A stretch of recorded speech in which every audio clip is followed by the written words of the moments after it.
Olá, eu sou Raquel Fayad, artista visual.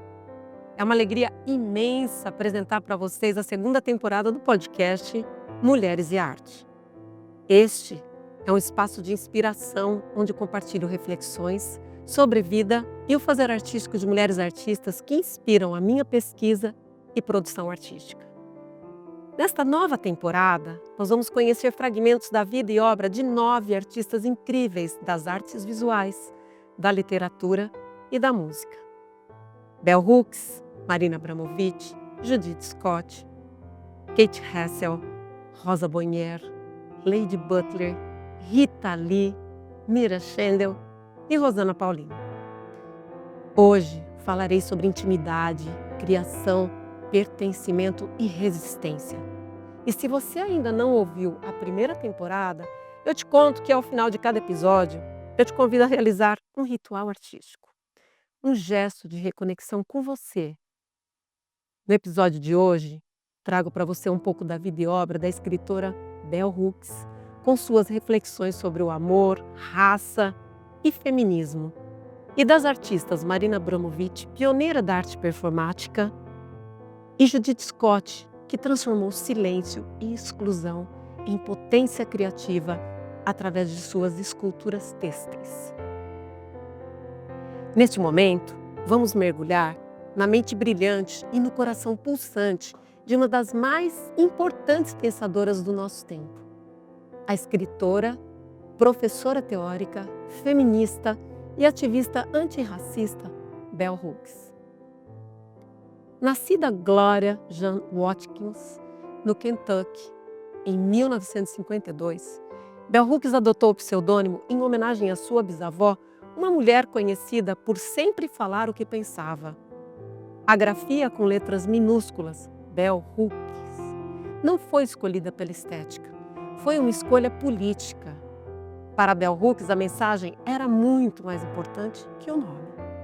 Ela se tornou uma das intelectuais feministas e teóricas culturais mais influentes da história contemporânea. Sua obra atravessa temas como raça, gênero, classe, mídia, educação e amor, sempre com uma abordagem radicalmente inclusiva, acessível e profundamente crítica. Ela cresceu em meio à segregação racial, mas dentro de uma comunidade negra vibrante. Esse viver nas margens, como ela mesma dizia, moldou profundamente o seu olhar. Ela lia muito. A leitura foi o seu refúgio e também a sua revolução. Graduou-se em inglês, fez mestrado e concluiu seu doutorado, este na Universidade de Califórnia. Bell Hooks tinha um dom raro: transformar teorias complexas em algo vivo e próximo. E ela nos deu muitas chaves para pensar e transformar o mundo, abordados em seus diversos livros, como E Eu Não Sou uma Mulher, Mulheres Negras e o Feminismo, de 1981. Escreveu também Ensinando a Transgredir, em 1994, e Tudo sobre o Amor, Novas Perspectivas, escrito em 2000, no qual ela nos oferece uma visão poderosa.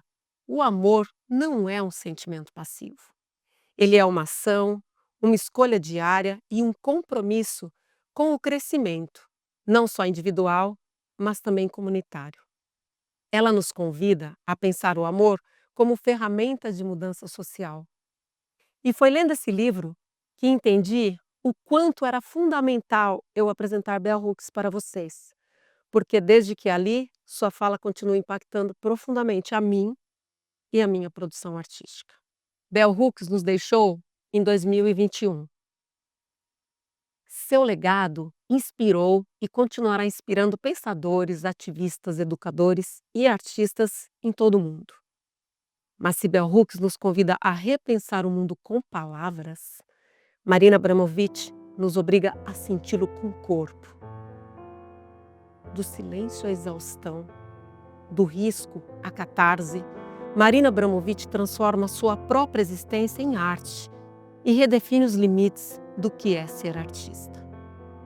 Nascida em Belgrado em 1946, na Sérvia, antiga Iugoslávia, Marina Abramović é, sem dúvida, um ícone da arte contemporânea, conhecida como a avó da performance.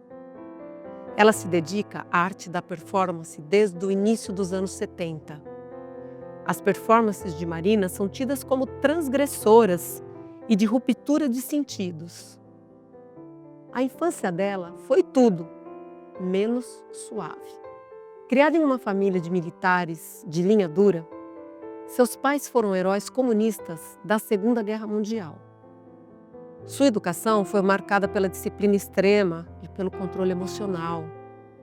Essa convivência tensa, principalmente com a mãe, influenciou profundamente seu olhar sobre o poder, a obediência e a rebeldia.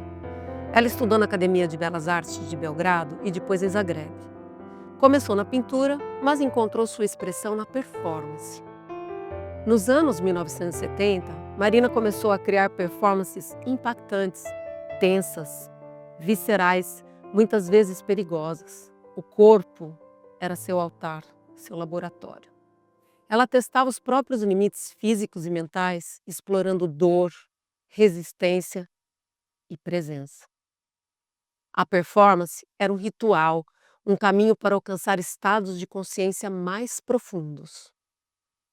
Sua capacidade de se conectar com o público se tornaram as ferramentas mais poderosas de sua expressão artística. Ela nos convida a explorar os limites físicos e mentais, como a dor, a resistência, a relação entre o artista e o espectador e, acima de tudo, a transformação pessoal. O público precisa ter a própria experiência para entender as performances de Marina Abramović. Entre as obras precursoras e performances solo dos anos 70, encontramos a série Hit Me, que foi um divisor de águas em sua carreira. Ela conta que todas essas performances foram realizadas antes das 22 horas, porque neste horário era a regra da mãe que ela estivesse dentro de casa. Em Hit Me 10, de 1973, Marina se sentou diante de 20 facas e um gravador.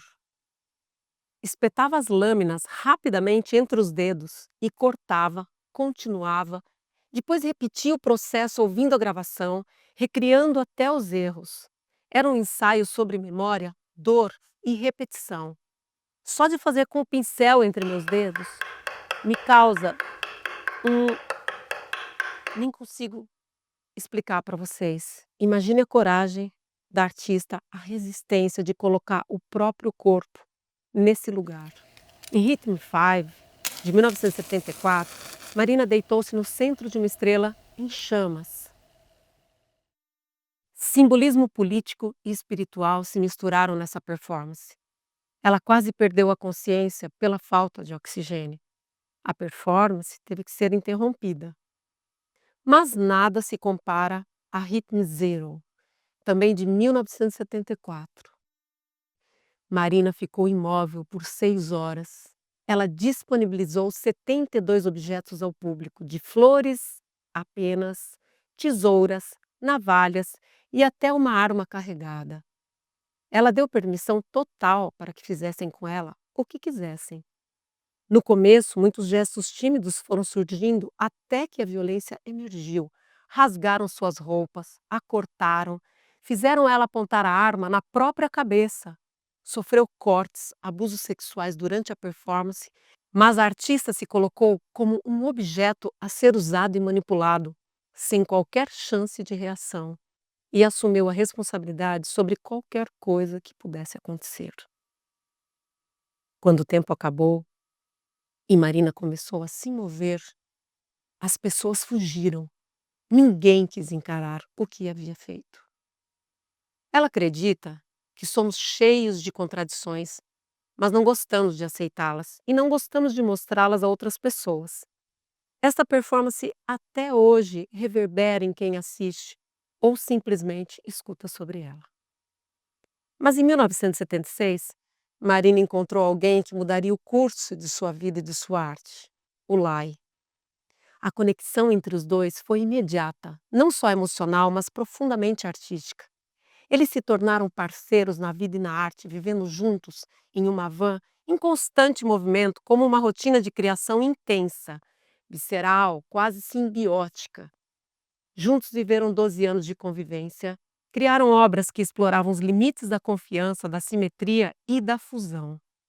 Era o amor e confronto juntos, fusão e separação. Na performance Relation in Time, de 1977, eles ficaram sentados de costas um para o outro, com os cabelos entrelaçados por 17 horas. Um tempo que agiu sobre os corpos, também criando uma forte tensão. Em Breath In and Breath Out, suas bocas estavam coladas uma à outra, respirando o ar um do outro, até que o oxigênio acabasse. Nessa performance havia uma metáfora extrema de dependência, do limite do amor, da fusão e da morte. E em Imponderabilia, Marina e Ulay ficaram nus, parados lado a lado numa porta estreita de um museu que obrigava o público a passar entre seus corpos, gerando um desconforto que era o próprio ponto. Até onde vai o nosso limite físico e social? Se hoje você tivesse que passar por essa porta, como seria? A arte deles era um teste de limites, do corpo, da intimidade, da coletividade. Não havia ensaio. Tudo era presença real. Mas a parceria entre Marina e Ulay teve seu fim. Em 1988, eles decidiram se despedir com uma última performance, The Great Wall Walk. Começaram em extremos opostos da Grande Muralha da China, ela no leste, ele no oeste. Cada um caminhou por mais de 2.500 quilômetros durante 90 dias, até se encontrarem no centro. Então disseram adeus e cada um continuou o seu caminho. Foi um fim de um ciclo, uma ruptura não apenas afetiva, mas artística. Um adeus silencioso, em movimento, que selou uma das colaborações mais intensas da história da arte contemporânea. Depois do adeus à parceria com Lai, dos anos 90 em diante, Marina Abramović voltou-se para o centro. Sua arte seguiu radical, mas agora mais voltada à espiritualidade, à dor coletiva e à transcendência. Em 1997, na Bienal de Veneza, Marina apresentou uma de suas obras mais comoventes, Balkan Baroque. Nessa performance, ela se sentou sobre uma pilha de ossos ensanguentados de bois, limpando-os um a um. Cantava canções folclóricas da antiga Iugoslávia, lamentava as perdas da guerra, chorava os mortos da sua terra. Durante horas, sozinha, ali no palco, limpeza, dor e repetição. Ela recebeu o Leão de Ouro de melhor artista na Bienal de Veneza em 1997 por esta performance, o que solidificou sua carreira como artista performática. Mas foi em 2010 que Marina Abramović alcançou o estrelato mundial. No Museu de Arte Moderna de Nova York, o MoMA, ela criou a icônica performance The Artist in Present. Durante mais de 700 horas, ela se sentou imóvel em uma cadeira. À sua frente, outra cadeira vazia. Pessoas do mundo inteiro faziam fila para simplesmente sentar e olhar em seus olhos. Choro, conexão, presença. Por 70 dias, ela mal comeu, bebeu pouca água e suportou dores horríveis aos seus 63 anos, mais uma vez levando seu corpo à exaustão. Um dos momentos mais marcantes foi quando Lai, seu antigo parceiro, sentou-se à sua frente. Nenhuma palavra, apenas olhar. A emoção foi brutal. Marina se tornou referência global de um novo tipo de presença artística, uma que exige entrega, silêncio e é verdade. Eu fico emocionada só de falar para vocês sobre essa performance. Com o tempo, ela percebeu que sua arte podia ser ensinada, não como técnica, mas como experiência. Assim nasceu o Método Abramović, uma série de práticas que ela desenvolveu para treinar artistas e qualquer pessoa disposta a se entregar ao silêncio, à presença e à consciência do agora. São exercícios de longa duração, caminhar em câmera lenta, olhar nos olhos por horas, ficar em silêncio absoluto por dias, sentir o corpo, ouvir a própria respiração.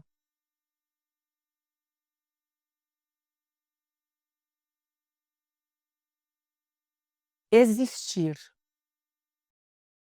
Para Marina, a performance não é sobre representar, é sobre estar plenamente vivo diante do outro. Eu me sinto plenamente viva aqui agora com vocês. Marina Abramovic inspirou e continuará inspirando gerações. Para encerrar nosso momento com ela, eu trago a vocês perguntas da própria Marina Abramovic. Quais são os seus limites? O que você carrega no corpo e na memória? E quanto silêncio você aguenta? Mas e quando o silêncio não é escolha? Quando a palavra nunca foi uma opção? Hoje seguimos tecendo histórias. Eu te convido a mergulhar na vida e obra de Judith Scott, uma artista que transformou o silêncio em linguagem visual e os fios em poesia densa, íntima e revolucionária. Judith Scott e sua irmã gêmea Joyce nasceram em Cincinnati, Ohio, nos Estados Unidos, em 1943, numa família de classe média. Logo ao nascer, Judith foi diagnosticada com síndrome de Down. Ela passou seus primeiros 7 anos em casa com a irmã gêmea e o irmão mais velho. Apesar da diferença de desenvolvimento, os pais trataram os filhos da mesma forma. Isso mudou quando as meninas começaram a escola e Judith foi considerada ineducável. Sua surdez, não diagnosticada à época, a impedia de passar nos testes verbais. Na década de 50, era praticamente inédito que crianças com deficiências graves morassem com os pais. A pressão de médicos e psicólogos levou a uma difícil decisão dos pais de institucionalizar Judith e ela foi separada da família aos 7 anos de idade. Nos meses seguintes, seus pais mergulharam em um estado de depressão e desespero. Mas ninguém sentiu a perda mais profundamente do que sua irmã gêmea, Joyce. Durante 35 anos, Judith ficou sem cuidados médicos, físicos e emocionais adequados. Sua surdez dificultou ainda mais o desenvolvimento da linguagem e acentuou seu isolamento mental. Privada da irmã, Judith ficou gravemente alienada. Relatos da época falam de inquietação, isolamento, dificuldades de alimentação e interação. Joyce seguiu sua vida separada da irmã até que 35 anos depois, num retiro budista, teve uma epifania. Percebeu que poderia salvar Judith e reuni-la consigo. Em seu livro, Entwine, Joyce relata que sempre se sentiu impotente desde que os pais tomaram aquela decisão. Mas na época, ela era apenas uma garotinha. Em 1985, após muitas negociações, Joyce tornou-se guardiã legal de Judith e a levou para a Califórnia. Em 1987, aos 45 anos, Judith começou a frequentar o Creative Growth Art Center em Oakland. Esse espaço transformou a sua vida. Ela iniciou com desenhos, passou por pinturas rítmicas, até que descobriu sua linguagem durante uma aula de fibras com a artista Sylvia Sevensky, as esculturas têxteis. Em 1988, Judith criou uma primeira escultura, gravetos envolvidos em tecido e fios de lã. E a partir dos anos 90, seu processo ganhou força. Joyce conta que objetos sumiam, rodas, cadeiras, revistas, cabides, guarda-chuvas, barbantes, todos eram transformados, embrulhados obsessivamente com tecidos, fios, lãs e cordas. Tudo se transformava em esculturas coloridas e densas.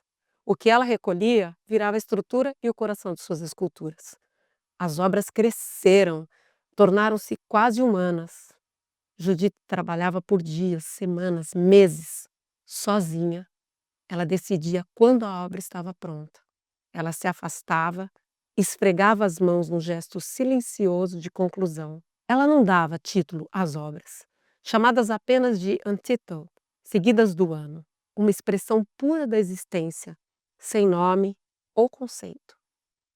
Criou mais de 200 obras, entre elas Untitled 1989, que tem um formato alongado, técnica refinada, contraste entre o rígido e o maleável.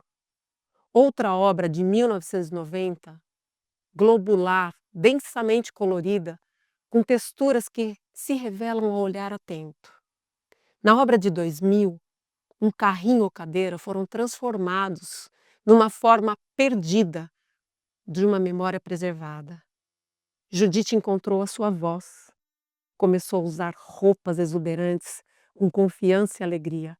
Foi a primeira artista com síndrome de Down a ser exposta no Museu de Arte Moderna de São Francisco.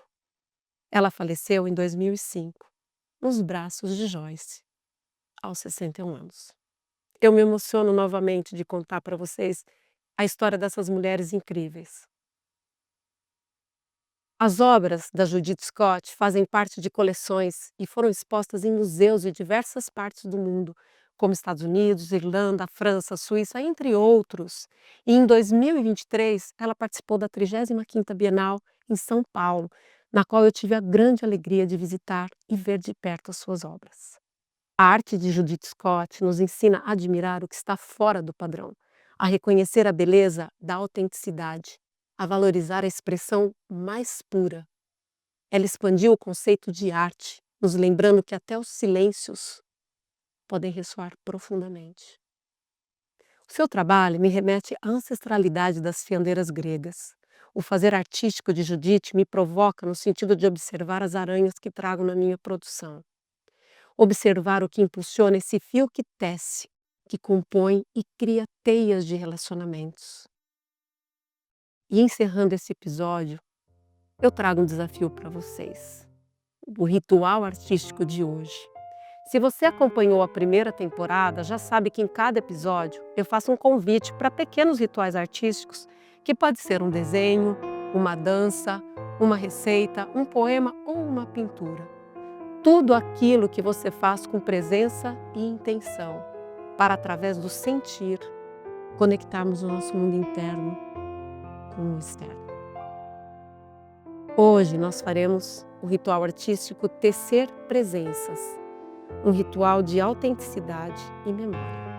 Para isso, você vai precisar de fios, lãs, barbantes, tecidos diversos que você encontra na sua casa, de diversas cores e texturas, pequenos objetos pessoais ou símbolos que representam algo importante para você.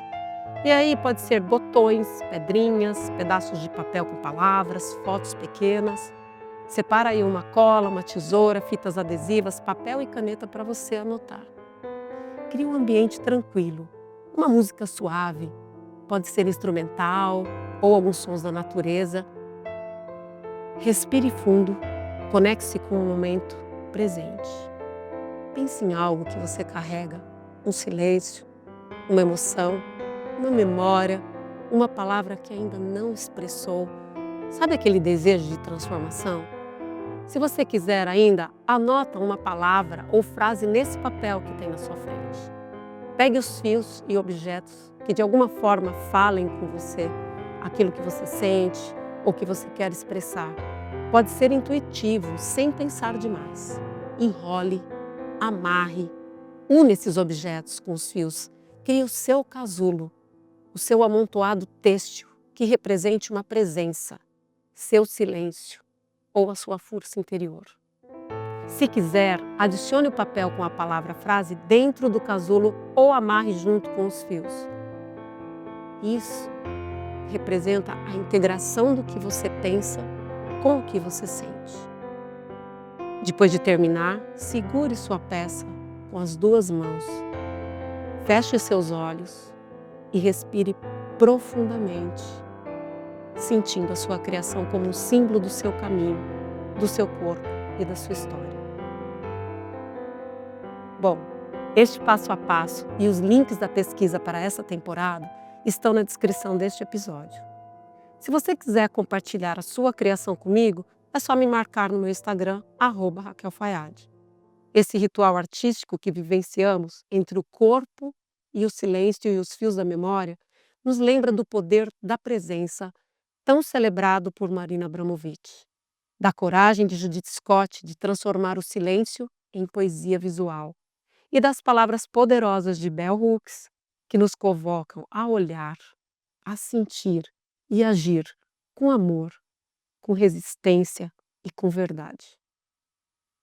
No próximo episódio, eu falarei sobre Kate Russell, Rosa Bonheur e Lady Butler. Está sendo um prazer e uma alegria compartilhar informações com vocês. Eu não vejo a hora de nos encontrarmos novamente. Até lá!